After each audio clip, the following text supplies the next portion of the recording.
एक दिन गौतम बुद्ध अपने शिष्यों के साथ एकदम शांत बैठे हुए थे। उन्हें इस प्रकार बैठे हुए देख शिष्य चिंतित हुए कि कहीं वह अस्वस्थ तो नहीं है। एक शिष्य ने उनसे पूछा कि आज वह मौन क्यों बैठे हैं, क्या शिष्यों से कोई गलती हो गई है। इसी बीच एक अन्य शिष्य ने पूछा कि क्या वह अस्वस्थ हैं, पर बुद्ध मौन रहे।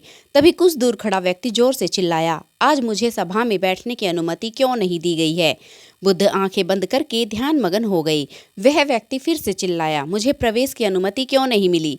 इसी बीच एक उदार शिष्य ने उसका पक्ष लेते हुए कहा कि उसे सभा में आने की अनुमति प्रदान की जाए। बुद्ध ने आंखें खोली और बोले, नहीं, वह अछूत है, उसे आज्ञा नहीं दी जा सकती।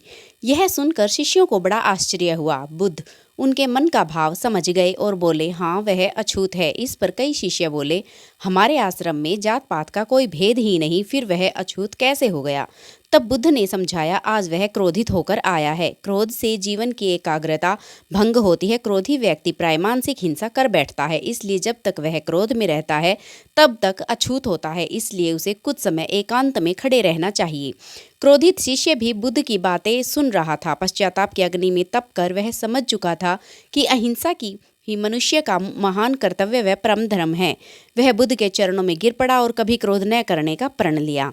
शिक्षा आशय यह है कि क्रोध के कारण व्यक्ति अनर्थ कर बैठता है और पश्चाताप उसे बाद में होता है, जिसका कोई लाभ नहीं मिलता। इसलिए हमें क्रोध नहीं करना चाहिए। असल मायने में क्रोधित व्यक्ति अछूत हो जाता है और उसे अकेला छोड़ देना चाहिए। क्रोध करने से तन, मन और धन तीनों की हानि होती है। क्रोध से ज़्यादा हानिकारक कोई और वस्तु नहीं है। दोस्तों, आपका हमारे चैनल पर आने के लिए धन्यवाद। और अगर आप हमारे चैनल पर नए हैं तो हमारे चैनल को सब्सक्राइब ज़रूर कर लें, ताकि हमारी हर कहानी आप तक पहुंच सके।